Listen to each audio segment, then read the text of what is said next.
Thousands of public service workers took strike action across Scotland and the rest of the UK today in protest about the government's proposed changes to pensions.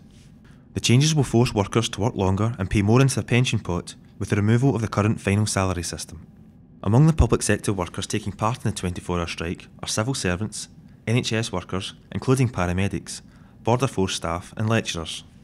In Scotland, prison officers have also joined the strike despite a deal between unions and management to prevent this. Picket lines were manned across the country, including government buildings, tax offices and also the Scottish Parliament. Members of the PCS union picketed outside the Ministry of Defence offices. The branch communication officer, Dougie Brownlee, highlighted the scale of the strikes across the country. There's several trade unions taking part in the action today, about 500,000–600,000 people across the country taking part, 30,000 civil servants in Scotland taking part in the action today.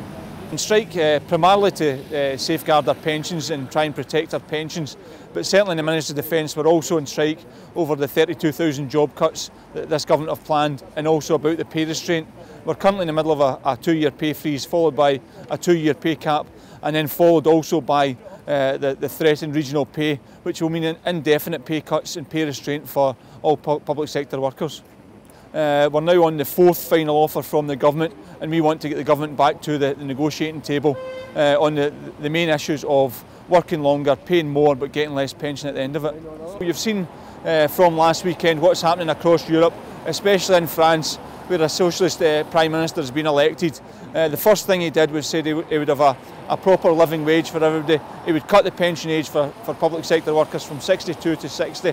And we want the government to see that austerity is not working and that there is an alternative there. We've had great backing from the public. You've probably heard the car horns as we stand here.